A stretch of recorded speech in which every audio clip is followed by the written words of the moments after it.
When you're out in the wild, always pack an extra dose of Daily Dysfunction. Now here's your survival guide, the Caveman himself, Gabe. Do we have our survival guide with us? There he is, coming out of the brush. God, so hairy, so gross. Put on some clothes. I got my own sweater on my chest. Oh, that's true. You always got some insulation. That's good. Whew, it's pretty warm. You guys got a razor I can take the sweater off with? No. All right. It wasn't that funny. It wasn't.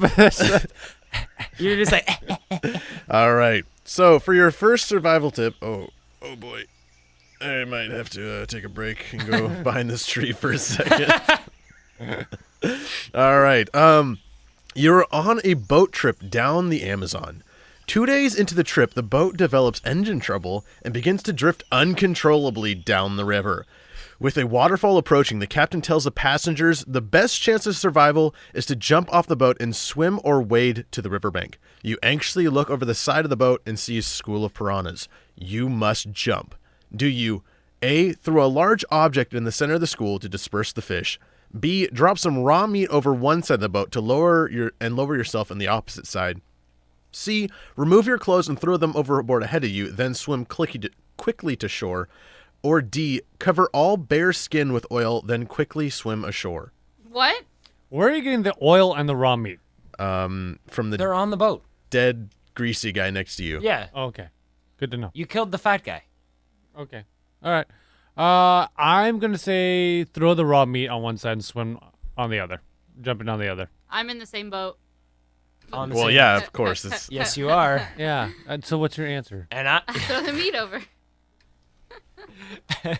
And just for the comedy factor, I'm gonna oil myself up and swim across. you swim faster if you're oiled up. I did not know that. Yeah, you just. I just skip like oiling myself up. I You was skip really across the confused. water like a rock. I just enjoy the oil all over my body. So the answer is B. Drop some raw meat over one side of the boat and lower yourself on the opposite side. How to cross the piranha-infested river. Number 1, do not cross if you have an open wound. Piranhas are attracted to blood. Number 2, avoid areas with netted fish, docks where fish are cleaned, and areas where birds around what I don't know what a rookery is. Probably gather. Yeah. Something like Piranhas may become that. You wrote this thing. How do you not know? I can't. You were on a spell. lot of magic mushrooms. Yeah. Piranhas may become habitated to the feeding areas and may be more aggressive there. So, like netted fish, there's a bunch of fish they can eat. Yeah. Fishes are clean. The guts are in the water, things like that. So, Yeah. places where there's food for the piranhas, don't get in. You guys are missing out. I'm all covered in oil. Yep. Stay out of the water when piranhas are feeding. When large numbers of piranhas are attacking, it's a true feeding frenzy. And they may bite at anything. Number 4, cross the river at night. Virtually every species of piranhas rest at night, and when awake, will swim away rather than attack. Oh, really? That's a good one to know. So when they're sleepy, they're like, no. I want to just take a nap. Leave me alone. Go ahead. Number 5, swim or walk across quickly and quietly. Obviously, don't try to wake them up and attract the attention. Did you also know you should not pee while you're in a body full of water with piranhas?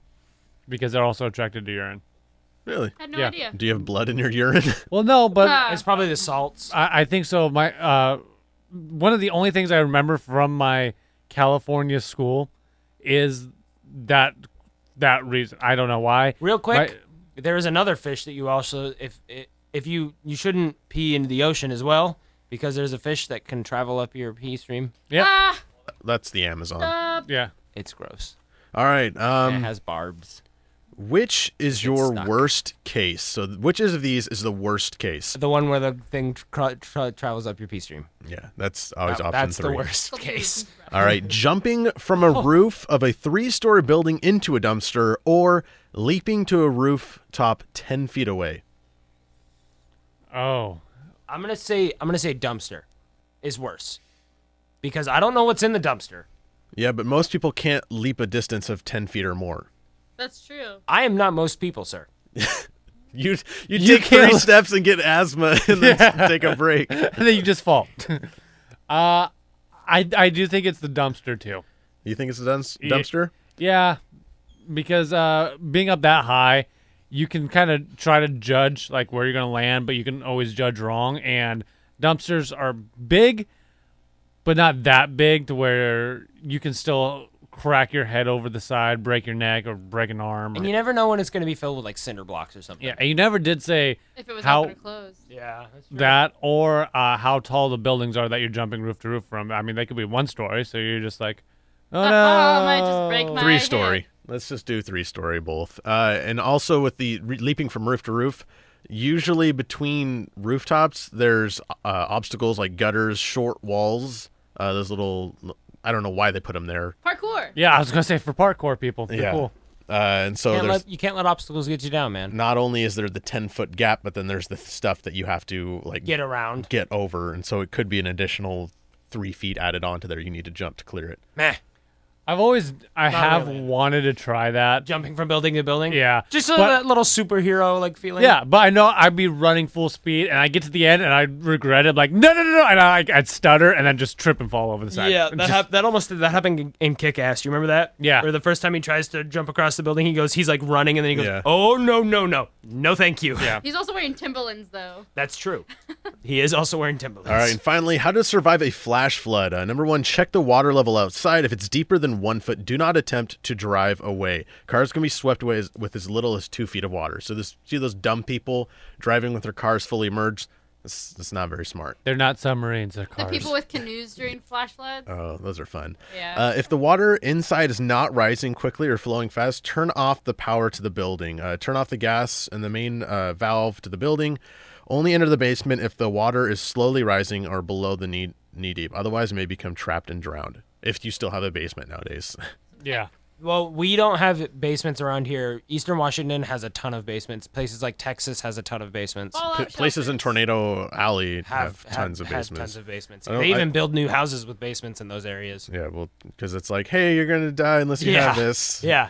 I actually know a couple of people in Texas. They're always like, yeah, my basement just floods. That's all it's there for. You can't keep anything in there. It just floods. Yeah. Number 3, if the water level outside is deeper than 3 feet or seems to be rising or flowing quickly, you must evacuate the building. Find a flotation device for each person, and No sharing doors. Yeah. This is not Titanic. plastic We all know how that ended. sealed bags filled with air placed under a tuck shirt can also provide flotation, so you can make your little bubble wrap. Air pocket. And number air 5, pocket. leave the building and move to higher ground. Obviously, don't go to lower ground. Go to a volcano and jump in. It's warm in there. Yeah. And all this, it'll steam and be a nice steam bath. Yes.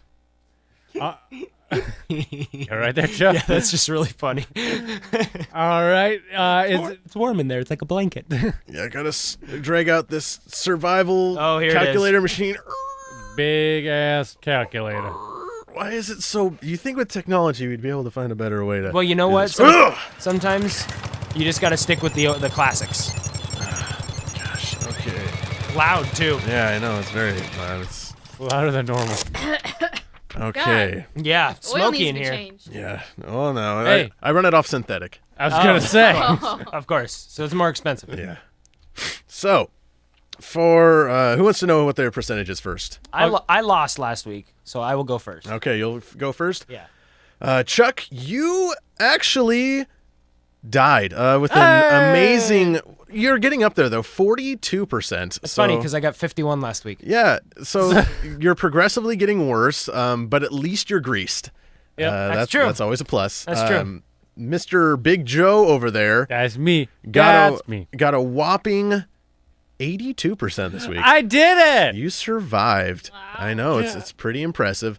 And then the lovely Hopper got a 3%. Yay! You Sorry. did it. That's my favorite number. Is it? Three. Well, Yeah. good. It means You you're died happy.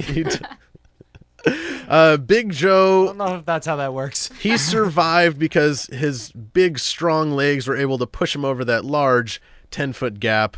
But he slipped and fell backwards. Luckily, there was a dumpster below, so both came in handy, and you landed in the dumpster. You Nice. just shattered both legs. My big strong legs are now done. Yeah. Luckily, this happened after the piranhas because otherwise you wouldn't have been able to swim away. Yep. Yep. And I'm not afraid of no.